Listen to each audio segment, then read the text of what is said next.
Que el Señor de la vida te bendiga y que el Señor de la vida te llene de su amor y que el Señor de la vida te llene de su paz. Aquí estamos, como todos los días, dispuestos a vivir una experiencia de reflexión, a vivir una experiencia de lectura de la palabra y, claro, una experiencia de oración. Yo no sé tú, pero a mí particularmente hacer esta experiencia con ustedes me llena el corazón de fuerza, me llena el corazón de ánimo para querer salir adelante y para querer vencer mis dificultades y vencer mis problemas. Me da mucho gusto compartir contigo, me da mucho gusto hablar contigo a esta hora y le pido al Señor que te haga feliz y le pido al Señor que te llene de su fuerza, de su alegría, de su gozo y que te haga ser feliz. Como el viernes pasado está conmigo hoy el Padre Jader Higirio. Padre, bienvenido, ¿cómo está usted? Buenos días, Padre. Sí, feliz día a día a usted. Gracias por estar con nosotros, le deseo todo lo bueno y le pido al Señor que lo llene de su poder y de su alegría. Nos va a leer los textos y va a compartir con nosotros. Sí. Tengo la primera lectura que está tomada hoy de la primera carta de Juan. Siguen las lecturas de Juan. Sí, en el capítulo 3 hoy, desde el verso 11 hasta el verso 21. O sea, el contexto no cambia entonces. Sí, seguimos en la misma lectura de la comunidad y de las claves de las que habíamos hablado el viernes pasado. Porque hoy el escritor de esta carta nos va a seguir hablando de esos problemas que se están presentando dentro de la comunidad. Muy bien. ¿Lees, por favor? Dice la primera carta de Juan en el capítulo 3. Queridos hermanos, este es el mensaje que habéis oído desde el principio, que nos amemos unos a otros. No seamos como Caín, que procedía del maligno y asesinó a su hermano. ¿Y por qué lo asesinó? Porque sus obras eran malas, mientras que las de su hermano eran buenas. No os sorprenda, hermanos, que el mundo os odie. Nosotros hemos pasado de la muerte a la vida. Lo sabemos porque amamos a los hermanos. El que no ama permanece en la muerte. El que odia a su hermano es un homicida. Y sabéis que ningún homicida lleva en sí vida eterna. En esto hemos conocido el amor, en que Él dio su vida por nosotros. También nosotros debemos dar nuestra vida por los hermanos. Pero si uno tiene de qué vivir y viendo a su hermano en necesidad, le cierra sus entrañas, ¿cómo va a estar en él el amor de Dios? Hijos míos, no amemos de palabra y de boca, sino de verdad y con obras. En esto conoceremos que somos de la verdad y tranquilizaremos nuestra conciencia ante Él, en caso de que nos condene nuestra conciencia, pues Dios es mayor que nuestra conciencia y conoce todo. Queridos, si la conciencia no nos condena, tenemos plena confianza ante Dios. Palabra de Dios. Te alabamos, Señor. Hermosa la palabra, ¿verdad? Y tiene como una cantidad de claves o de ideas para compartir hoy. Y en mi lectura existencial habría muchas, habría muchas. Sin embargo, Padre, quiero escuchar las suyas y ya yo aportaré también algunas que tengo para ustedes, que a esta hora se están levantando, que a esta hora están iniciando este día. Bueno, creo que esta palabra de hoy que nos propone la primera carta de Juan nos responde una pregunta que podríamos hacerle a este escrito, y es: ¿quién es el verdadero discípulo del Señor? ¿El que simplemente le aclama su nombre? ¿El que simplemente dice Señor, Señor? ¿O el que actúa movido por ese amor que experimenta al relacionarse con Él? Yo creo que aquí también va una fuerte crítica a esos judíos que han sido convertidos al cristianismo. Y una fuerte crítica como lo hacía Jesús en su tiempo, porque estas personas están dedicadas a la oración dentro de la comunidad, están dedicadas a alabar a Dios, pero se olvidan del hermano que tienen al lado, pero se olvidan que también son importantes las personas, se olvidan que eso que dicen con los labios a Dios deben practicarlo con obras concretas en la relación con el otro. Muy bien, o sea, ahí hay una respuesta clara. ¿Quién es el verdadero discípulo? El que no solo dice Señor, Señor, sino el que pone por obras la fe en el Señor. El que se deja mover también por ese amor de Dios que experimenta en la relación con Él. Ahora, podemos decir, la relación con los hermanos no es fácil. La relación con el otro Las relaciones interpersonales no son fáciles. Claro que no. Están llenas de conflictos, de problemas. Malos entendidos. Mire, pasa algo de las paradojas más claras en las Sagradas Escrituras, y es que lo que es lugar de máxima proximidad a Dios es también lugar de lejanía de Él. Es una paradoja que aparece constantemente en la Biblia. Lo que más me acerca a Dios también es causa de lejanía de Él. Por ejemplo, el desierto. Usted hace un momento hablaba del desierto y me ponía a pensar en eso. El desierto es lugar para el encuentro de purificación, pero también es lugar de la tentación. Es el lugar para el encuentro con el Señor. Él me lleva al desierto y me habla del corazón, como dicen Oseas, o también es el lugar en el que yo la embarro y me distancio de Él. Segundo, me revelo contra Él. Claro, segundo, la oración. Es lugar de cercanía con Dios, pero también es lugar de hipocresía. La crítica que Jesús le hacía a los fariseos. Ustedes están orando, si vas a llevar tu ofrenda en el altar y te das cuenta que tienes algo contra tu hermano, deja tu ofrenda ahí y ve a reconciliarte con él. O del fariseo que está orando y está diciendo, Dios, yo soy bueno, no soy como ese publicano, como ese pagano. Entonces la oración también me acerca a Dios, pero es lugar también de hipocresía. Es importante entonces que nosotros tengamos claridad de varias cosas. Uno, importantísimo y valioso, que tú comprendas que para poder vivir cristianamente tienes que mostrar en tu vida diaria obras. Tienes que mostrar en tu vida diaria una concreción de ese seguimiento de Jesús. No basta con palabras, no basta con decir yo soy del Señor, no, que se te note en actitudes, que se te note en acciones muy concretas. Por eso se nos pide que mostremos la fe. Es decir, ahí dice que mostremos en nuestras actitudes que de verdad somos del Señor. Eso es fundamental. Dos, entender que es el amor lo que nos une. A mí me parece genial que el autor insiste en que es lo distintivo, el amor. Sí, nosotros no somos cristianos porque nos sepamos la Biblia de memoria. Nosotros no somos cristianos porque sabemos acusar a los demás de sus defectos. Nosotros no somos cristianos porque nos sabemos todos los concilios y nos vestimos como gente del medioevo. Nosotros somos cristianos porque vivimos en el amor. Y el amor se vive aquí, en este contexto, en esta situación. El amor no se vive en otra parte. El amor no se vive en una entelequia que no existe. El amor se vive aquí, donde el Padre nos ha vuelto a decir que tenemos dificultades y amores, donde tenemos amores y odios, donde tenemos entendimientos y incomprensiones, donde tenemos esas situaciones típicas de la condición humana.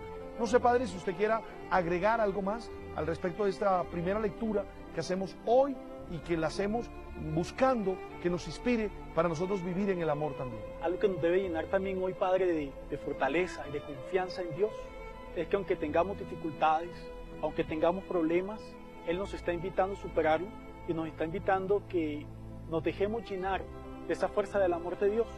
Que ser cristiano no nos garantiza que no vamos a tener dificultades.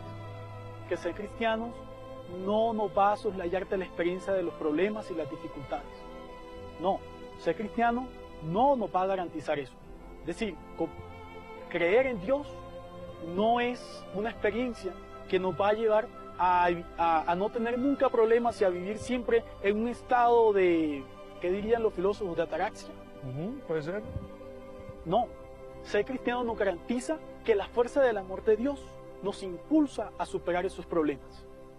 Ser cristianos nos lleva a comprender que esa fuerza del amor de Dios que experimentamos en la relación con Él nos lleva a entender al otro, a comprender al otro y a buscar caminos de solución a los problemas que se van presentando en la relación con los demás. Seguramente en tu casa se presentan problemas, dificultades con el otro. No te debe asustar tener problemas. No te debe llenar de miedo tener dificultades con el otro en la relación con los demás. Te debe llenar de miedo el que no encuentres caminos de solución, el que no te dejes llenar por ese amor de Dios para poder superar esos problemas. O que esas soluciones sean soluciones violentas. Muy bien, leamos la palabra, leamos el Evangelio para este día. Que está tomado según San Juan, en el capítulo 1, en los versos del 43 al 51. En aquel tiempo determinó Jesús salir para Galilea. Encuentra a Felipe y le dice, sígueme. Felipe era de Betsaida, ciudad de Andrés y de Pedro. Felipe encuentra a Natanael y le dice, aquel de quien escribieron Moisés en la ley y los profetas, lo hemos encontrado. Jesús, hijo de José, de Nazaret. Natanael le replicó, ¿de Nazaret puede salir algo bueno? Felipe le contestó, ven y verás. Vio Jesús que se acercaba a Natanael y dijo de él, ahí tenéis a un israelita de verdad, en quien no hay engaño. Natanael le contesta, ¿de qué me conoces? Jesús le responde, antes de que Felipe te llamara, cuando estabas debajo de la higuera, te vi. Natanael respondió, Maestro, tú eres el Hijo de Dios, tú eres el Rey de Israel. Jesús le contestó, por haber dicho que te vi debajo de la higuera, ¿entonces crees?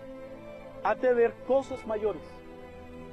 Y le añadió, yo os aseguro, veréis el cielo abierto y a los ángeles de Dios subir y bajar sobre el Hijo del Hombre. Palabra del Señor. Amén. Yo te voy a hacer una reflexión muy, de nuevo, existencial, ¿verdad? Yo siempre creo que hay una diferencia entre lo que Dios dice de nosotros y lo que nosotros decimos de los demás. A mí siempre me llama la atención que tú comparas lo que dice Natanael de Jesús. ¿Qué dice Natanael de Jesús? Y ese man, ¿dónde es? De Nazaret. Y de ahí sí puede salir algo bueno. Mira la actitud con la que Natanael ve a Jesús. Y tú te das cuenta con qué actitud ve Jesús a Natanael. Que hay un hombre en el que no hay mentira ni engaño. Que hay un verdadero Israelita. Es decir, a mí me llama la atención cómo nosotros hablamos mal de los otros y cómo Dios habla bien de los otros. Eso me parece genial. Cómo nosotros hablamos mal de los demás y cómo Dios habla bien de nosotros. Nos dejamos minar, Padre, por las precomprensiones, por los imaginarios. Y nunca entramos a la realidad. Y creo que en las Sagradas Escrituras se insiste una y otra vez que Dios toca el corazón, que Dios mira lo que hay en la profundidad del corazón, que Dios no se queda en las apariencias, que Dios entra allí, a la profundidad del corazón, y eso es lo que tiene en cuenta. Pero muchas veces nosotros nos dejamos engañar, nos dejamos minar el corazón por nuestros imaginarios, por nuestras precomprensiones. Prejuicios, además. Sí, por lo que vemos aparentemente, y no entramos a mirar el corazón de las personas. Y es muy fácil hacer juicios inmediatamente, porque a veces terminamos siendo tan ligeros en hacer juicios sin decir, claro, es que ya uno se imaginaba que eso iba a pasar, es que ya él venía haciendo eso, claro, es que ya él venía actuando así, pero no entendemos la situación del otro, no entendemos lo que está viviendo el otro, porque puede ser que el otro esté viviendo una situación tan dura que lo lleve a actuar de esa forma. Y creo que tenemos que hacernos varias preguntas, porque muchas veces la gente no actúa porque sea de esa forma o porque quiera hacerlo, sino porque las circunstancias lo obligan muchas veces a hacerlo. Usted me permite, entonces yo voy a tomar una idea que puede ser, que va a ser mejor desarrollada a lo largo del Evangelio de Juan, y es que Jesús es el lugar de la manifestación de la gloria del Padre. Jesús es el nuevo Betel, de alguna manera. Jesús es el lugar en el que la gloria de Dios se manifiesta. Yo no sé si usted recuerda que allá en el Antiguo Testamento, en el libro del Génesis, hay una pelea entre Jacob y un ángel, ¿se acuerda? Y pasa algo parecido con esto. Ven la gloria de Dios, es decir, ángeles subiendo y bajando del cielo, que es manifestar la gloria de Dios. Pues bueno, ya no hay lugar para eso. Ya no es, eso no es un lugar en el que se realiza. Eso no es un lugar en el que va a pasar. Eso sucede ahora en la persona de Jesús. Es la persona de Jesús la que nos hace presente la gloria de Dios. Entonces, yo creo que esa es una idea que después va a ser mejor desarrollada por parte de Juan. En el capítulo 13 va a llegar a decir que Él destruirá ese templo y lo construirá en 3 días. Y el autor dice, se está refiriendo a su propio cuerpo, ¿verdad? Entonces, qué importante que podamos tener nosotros claro eso y que podamos vivirlo así. El lugar de la manifestación de la gloria de Dios es Jesús de Nazaret. Y esa palabra gloria es hermosa desde el Antiguo Testamento. La palabra hebrea es hermosa porque nos invita a descubrir lo que significa eso. Parece que la palabra hebrea, kabod, gloria, manifiesta el peso, todo el peso con lo que se afirma una persona, con lo que se afirma una cosa. Y es hermoso lo que usted dice, porque entonces Dios que se manifiesta en Jesús es aquel que sostiene, en Jesús Dios se manifiesta con todo su poder, con toda su fuerza, y cuando yo acepto esa gloria de Dios, entonces también me vuelvo fuerte para sostenerme, porque es ese Dios quien me sostiene. ¿Ok? También estoy pensando en cómo de alguna manera el apóstol, o Felipe en este caso, que se dice que era del mismo lugar de Bethsaida, del mismo lugar de Santiago y de Andrés. Sí, de Andrés y de Pedro. De Andrés y de Pedro. Me encanta cómo él inmediatamente sale a contarle eso a Natanael, que es otro dato muy importante en el Evangelio de Juan. De hecho, será lo mismo que hará Andrés cuando encuentre a Jesús, ¿te acordás? Va a buscar a Simón Pedro. Entonces, a mí ese elemento también me gusta. Cómo uno, cuando encuentra a Jesús, tiene que irlo a compartir con otros. En este sentido, la evangelización no es una imposición. En este sentido, la evangelización es una realidad que se impone al encuentro mismo. Desde dentro, no una imposición desde fuera, sino que es desde dentro. Es decir, el encuentro con Él me lleva a los otros, a contar a los otros que ahí está. Otro dato también que me hace pensar esto que usted habla de Felipe, de Andrés, de Pedro, de Natanael, es que por estos días algunas madres me han llevado a sus hijos, me han dicho, padre, mire, estoy preocupada porque mi hijo no quiere ir a misa, porque mi hijo no cree en Dios. De hecho, una mamá me decía que iba a llevar a su hijo a la catequesis de primera comunión y él le dijo, pues, no mami, yo no voy a eso, es que yo no creo en Dios. Es que ¿quién es Dios? Es que en el colegio me enseñaron otras teorías de la evolución, de otras cosas, y yo no creo en Dios. Y ella estaba aterrorizada. Y me dijo, ¿por qué no hablas con mi hijo? Antes de hablar con él, yo le hice unas preguntas y le decía, ¿cuántas veces oras? Tú misma vas a la Eucaristía, él te ve comulgar, él te ve creyendo firmemente en la presencia de Dios, en la Eucaristía, él te ve dando testimonio de eso. Porque es que lo que nos muestran los discípulos es que el testimonio es muy importante. Es decir, no podemos obligar a alguien a creer en Dios si yo no creo en Él, si yo no lo vivo, si yo no lo experimento, si no estoy apasionado por Dios. No podemos llevar a querer tener discípulos de Jesús en nuestra casa cuando nuestra fe es débil, cuando nuestras manifestaciones de fe son muy pocas, cuando mi vivencia de esa fe, de esa confianza en Dios es muy leve. De acuerdo. Muchas gracias, Padre. Muy amable. Dios le bendiga. Oiga, entonces vamos a orar después de todo esto que hemos reflexionado con el Padre Jader. Vamos a orar en este momento. Padre Dios, te damos gracias por la vida que tú nos das. Padre Dios, te damos gracias porque eres tú quien nos has permitido conocer a Jesús, tu Hijo. Eres tú quien nos has permitido tener una experiencia con Él. Gracias por Jesús. Y gracias por todo el amor que tú en Él nos has manifestado. Gracias, Señor, por ese regalo grande y maravilloso que es Jesús para la vida de cada uno de nosotros. En esta mañana, Señor, queremos pedirte que nos des salud. Tú conoces nuestras enfermedades. Tú conoces lo que estamos viviendo interiormente. Tú sabes qué tenemos en el corazón. Tú sabes qué tenemos en la vida. Tú sabes, Señor, qué necesitamos. Te abrimos el corazón y te suplicamos salud. Pasa tu mano sanadora por nuestro ser. Pasa tu mano sanadora por nuestra vida. Llénanos de salud, Señor, y permítenos estar contigo. Llénanos de salud, Señor, y permítenos seguir adelante. Te suplicamos también que nos des mucho ánimo para poder soñar y que nos des mucha fuerza para poder comprometernos con esos sueños. No permita, Señor, que nosotros seamos pesimistas. No permita, Señor, que nosotros vivamos nuestra vida sin creer que es posible salir adelante. Que no vivamos nuestra vida creyendo que todo está perdido. Tócanos el corazón y danos tu fuerza, y danos tu alegría, y danos tu gozo. Manifiesta tu gloria en nosotros. Que tu gloria hoy invada nuestra vida, que tu gloria hoy invada nuestro ser, que tu gloria hoy invada nuestra casa, que tu gloria hoy invada todo lo que nosotros somos. Te alabamos, Señor. Te bendecimos porque tú eres un Dios de poder y un Dios de misericordia. Bendito seas, mi Señor. Alabado y glorificado seas tú, que todo lo haces y todo lo puedes. Bendícenos hoy y siempre, por los siglos de los siglos. Amén.